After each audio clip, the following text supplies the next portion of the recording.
Y en la línea telefónica está Rubén Aguilar, analista político, analista del discurso. ¿Cómo estás, Rubén? Qué gusto saludarte. Enrique, qué gusto para mí. Oye, a ver, cuéntanos, ¿qué te dice esta visita después de lo que hemos platicado también de Cuba, esta reconciliación de dos franjas que habían estado separadas durante mucho tiempo y que hoy se han encontrado en Cuba, los dos papas, digamos, ¿no? El de la Iglesia Ortodoxa y el de la Iglesia Católica, y esta visita a México en el momento que vive México, Rubén? Pues mira, yo decir una primera cosa al comentario del encuentro con el patriarca Cirilo de la Iglesia Ortodoxa rusa.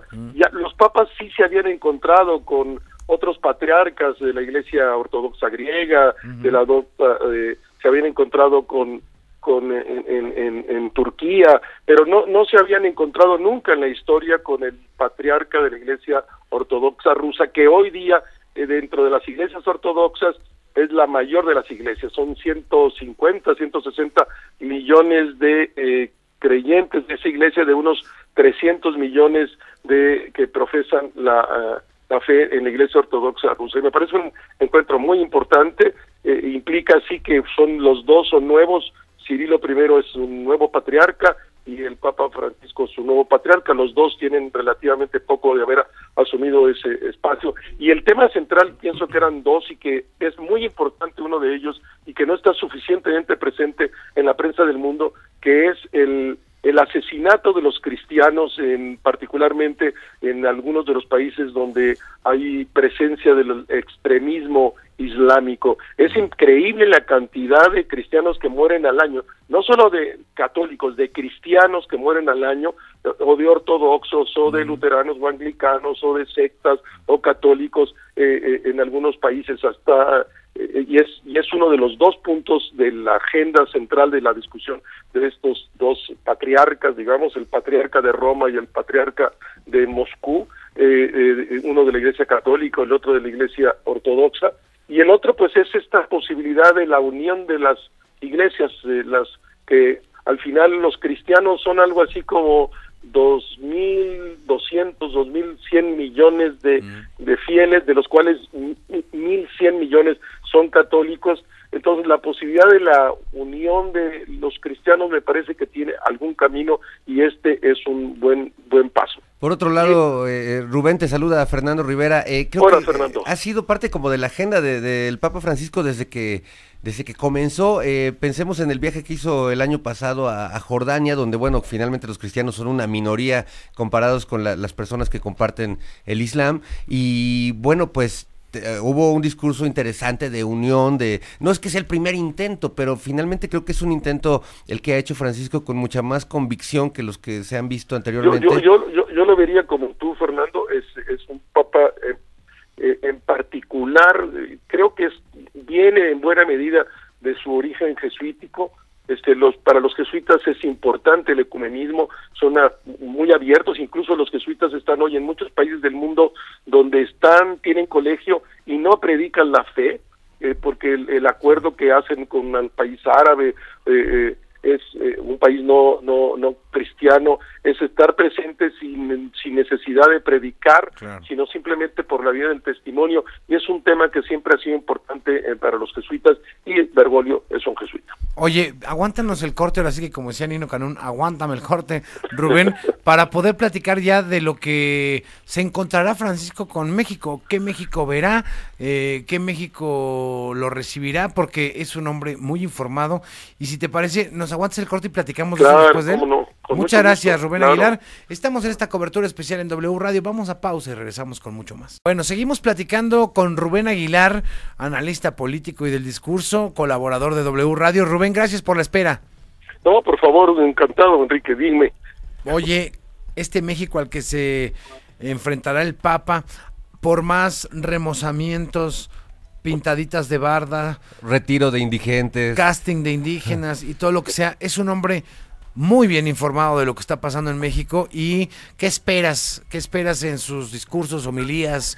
A ver, el primer gran discurso desde mi punto de vista, porque discurso es todo, no solo es la palabra, ¿no? Sí, la forma. Y entonces la forma, y a mí me parece que el primer gran elemento del discurso son los sitios, los estados, las ciudades que el Papa eligió. He podido conversar con una docena de obispos que me han confirmado que la elección de esos espacios fue decisión del propio Papa. Y entonces, y todos me parece que tienen un contenido simbólico enorme e incluso dramático. Comenzando al revés, Ciudad Juárez, el último día, es estar ahí en Ciudad Juárez, a un lado de la reja que separa a México de los Estados Unidos. México es el único país del mundo realmente que tiene, en América Latina claramente, el único que ve al norte y ve al sur. Estamos en medio del norte y el sur. Entonces, desde ahí, entiendo que al terminar la misa se va a acercar a la reja, pues ahí va a hablar sobre el problema de la migración, seguramente hablará sobre el problema de la violencia. Todo el mundo sabe que Ciudad Juárez es cierto que en el último año y medio ha reducido enormemente las acciones violentas en esa ciudad, pero ha sido símbolo. Es símbolo Morelia, Michoacán, de narcotráfico, de violencia, de falta de institucionalidad, etcétera. Ha mejorado mucho el Estado, pero también es simbólico y tiene que ver con eso del mundo indígena, para el caso de Michoacán. En el caso de Chiapas, pues es fundamental San Cristóbal. San Cristóbal de las Casas es la cátedra de Bartolomé de las Casas en el siglo XVI, un obispo que luchó por los indígenas. Es ahí la tumba de Monseñor Samuel Ruiz, que va a ir a visitar el Papa, va a hablar con los indígenas, se reúne con sus dirigentes. Es también, todo es discurso en ese sentido, ¿no? Ha elegido muy bien los espacios donde quiere plantear sus ideas, ya sus palabras, pero en escenarios, primero de ciudades, etcétera, que nos dicen mucho, que hablan mucho y que son en un sentido dramáticas, la problemática de esos espacios a los que va el Papa. Oye, ahorita que estábamos viendo monitores de televisión, internet, están recuperando todo el mundo momentos claves, ¿no? Del papado de Francisco, que estamos a nada de que cumpla 3 años al frente ya de la Iglesia Católica, ahora el 13 de marzo, que por cierto, fíjate, el 13 de marzo, ¿sabes dónde estaba yo?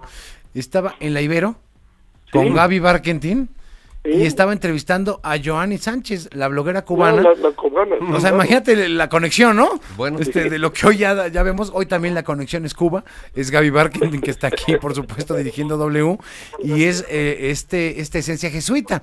Y recordaba este momento en que va el Papa al lugar en el mar en donde se accidenta este crucero con inmigrantes.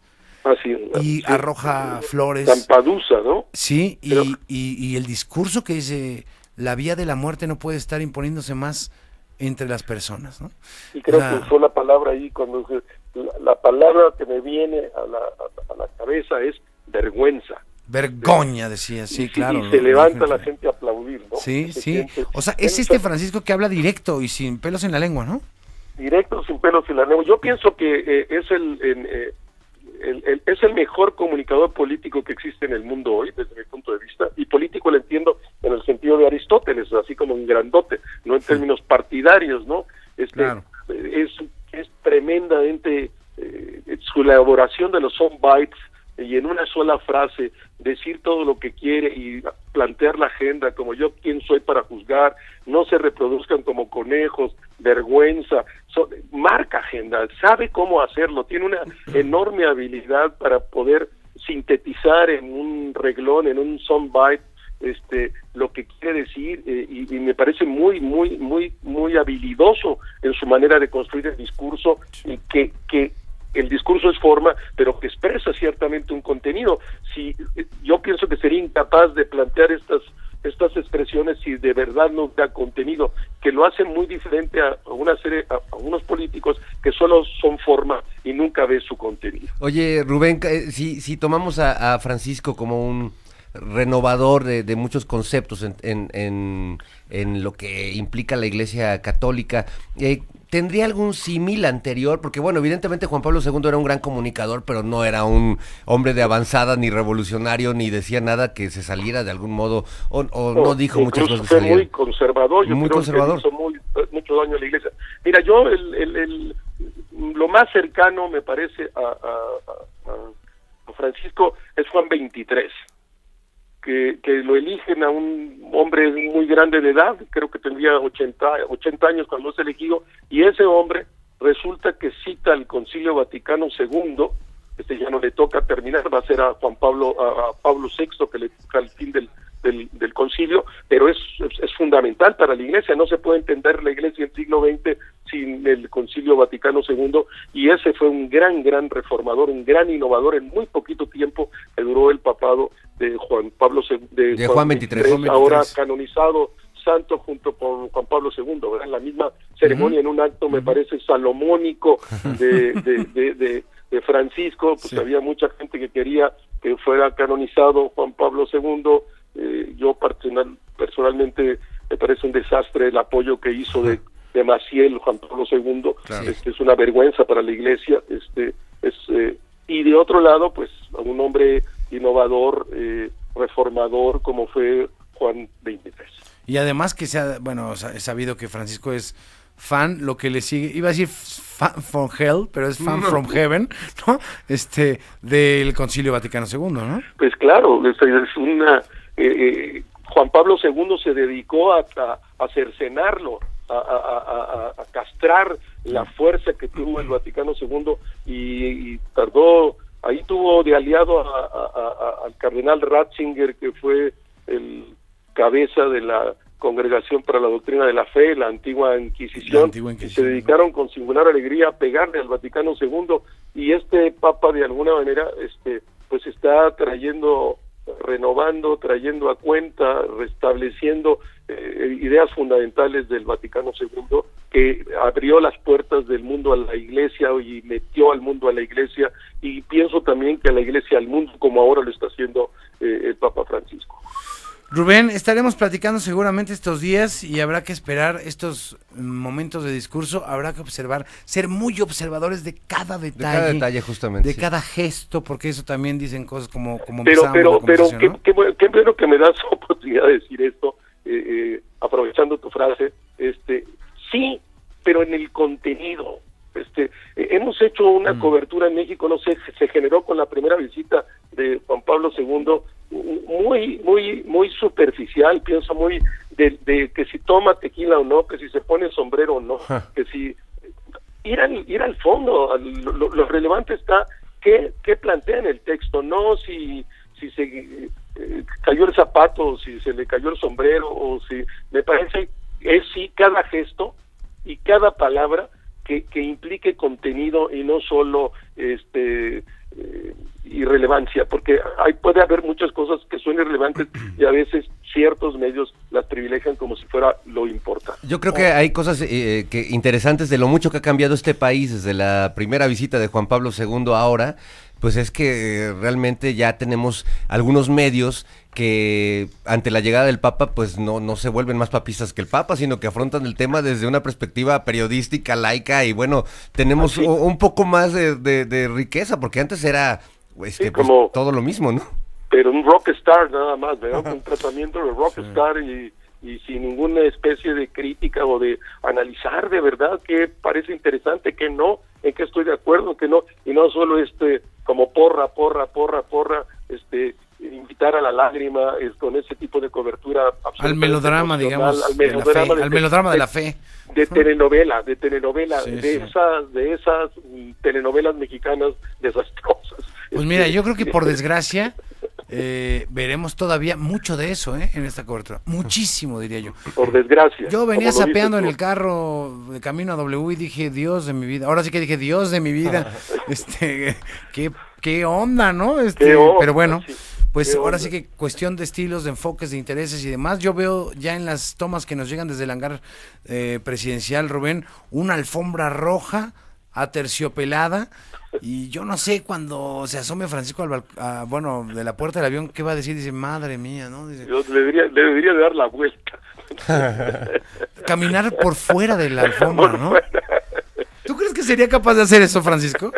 Bueno, ya sería demasiado, ¿no? Es rudez innecesaria. Exacto. Rudez innecesaria. Mejor atendemos el discurso. Gracias, Rubén. Órale, un abrazo. Abrazos. Hasta luego. Rubén Aguilar, colaborador de W, analista político y analista del discurso.